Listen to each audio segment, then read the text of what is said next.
Hello students, accounts academy के YouTube channel पर आपका स्वागत है।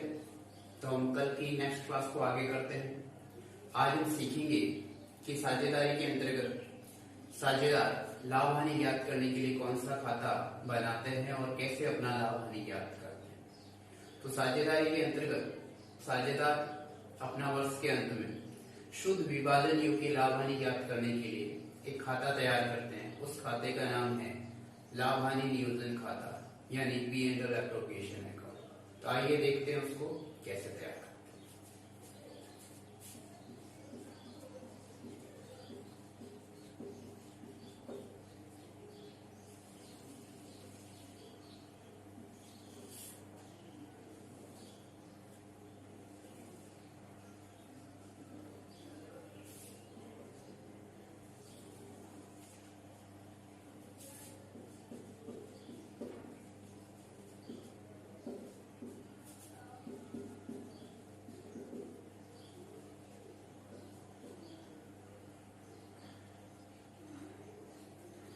तो स्टूडेंट्स, कोई भी लाभ हानि ज्ञात करने के लिए जो हम खाता तैयार करते हैं, उस खाते का जो नेचर है, जो प्रकृति होगा, वो नाममात्र खाते की तरह होगा। यानी हर खाते के दो पक्ष होते हैं, डेबिट और क्रेडिट। तो डेबिट पक्ष में सारे लॉसेस और एक्सपेंसेस लिखे जाएंगे और क्रेडिट साइड के अंदर इनकम और प्रॉफिट्स लिखे जाएंगे। अब बात यह होती है कि P&L एप्रोप्रिएशन में कौन से लॉसेस और इनकम और कौन से एक्सपेंसेस और प्रॉफिट लिखे जाएंगे। तो आइए देखते हैं।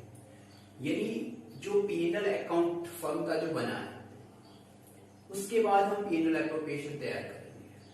तो अब हमें ये भी जानना जरूरी है कि P&L में कौन सी मदें आई और P&L एप्रोप्रिएशन में कौन सी, क्योंकि दोनों का जो नेचर है वो एक जैसा है। तो आइए जानते हैं। तो P&L के अंदर वे सारे आय और हानियां, खर्च और लाभ आए हैं जो कि फर्म के थे, यानी पार्टनर्स का, जिसमें कोई और नहीं था। तो कहने का मतलब P&L एप्रोप्रिएशन में हम साझेदारों से रिलेटेड ही खर्च और इनकम लिखेंगे।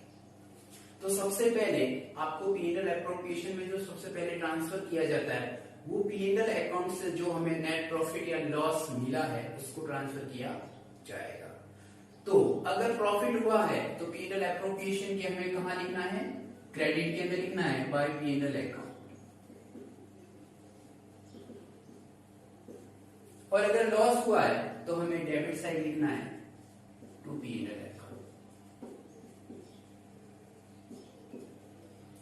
इसके बाद आपको साझेदारों से रिलेटेड जो भी मदें हैं वो लिखनी है, जो कि फर्म के दृष्टिकोण से अगर उनको एक्सपेंसेस माना जाएगा फर्म के लिए तो उनको डेबिट में लिखेंगे, और अगर फर्म के दृष्टिकोण से उनको इनकम माना जाएगा तो उसको क्रेडिट में लिखा जाएगा। तो आइए देखते हैं फर्म के दृष्टिकोण से कौन सी मदें हैं जो एक्सपेंसेस मानी गई है, लेकिन वे पार्टनर की पूंजी को इंक्रीज करेंगे। तो सबसे पहली जो मद है वो है पूंजी पर ब्याज, इंटरेस्ट ऑन कैपिटल। दूसरी मद है पार्टनर सैलरी, बोनस, और अगर प्रश्न में दिया हुआ हो कमीशन तो भी लिखा जाएगा। और नंबर 3, अगर प्रश्न के अंदर पार्टनर्स को रेम्युनरेशन दे रखा है या कुछ हिस्सा फर्म का जो लाभ हुआ है उसको अगर रिजर्व में ट्रांसफर भी करना होता है तो उसको ट्रांसफर भी किया जाएगा, यानी टू रिजर्व। अब फर्म के दृष्टिकोण से एक इनकम होती है और साझेदार जो पूंजी को कम करती है, उसका नाम है इंटरेस्ट ऑन ड्राइंग, यानी ड्राइंग और इंटरेस्ट ऑन ड्राइंग। तो ड्राइंग्स तो P&L एप्रोप्रिएशन में नहीं आती है, लेकिन इंटरेस्ट ऑन ड्राइंग फर्म के दृष्टिकोण से इनकम है, इसलिए उसको क्रेडिट में लिखा जाएगा, bye interest on drawing.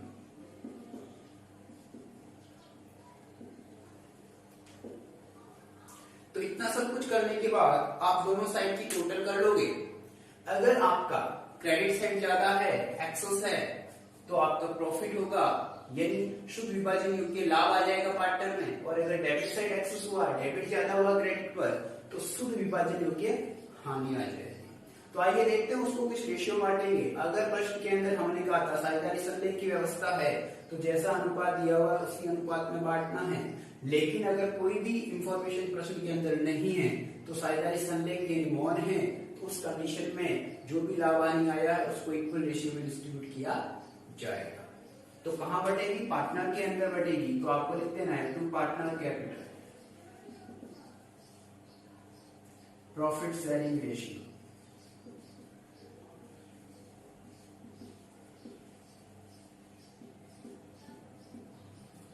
Bye partner capital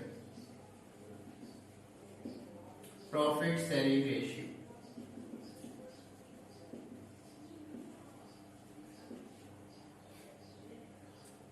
यानी जो प्रॉफिट और लॉस होगा वो बैलेंसिंग फिगर होगा, अंतर की राशि। तो ये दोस्तों सबसे इंपॉर्टेंट अकाउंट्स है इंट्रोडक्शन ऑफ पार्टनरशिप का लाभ हानि नियोजन खाता, क्योंकि जो हमने कल पढ़ी थी साझेदार में कुंजी खाते रखने की विधियां, उनका इस्तेमाल इस खाते को बनाने के बाद किया जाएगा। ठीक दोस्तों, बाकी अपन कल की क्लास में समझेंगे कि पी&एल एप्रोप्रिएशन और पार्टनर अकाउंट कैपिटल को कैसे बनाया जाता है। अपन एक साथ दोनों को मर्ज करना सीखेंगे। तो अगर आपको हमारा ये चैनल अच्छा लगता है तो लाइक, सब्सक्राइब और शेयर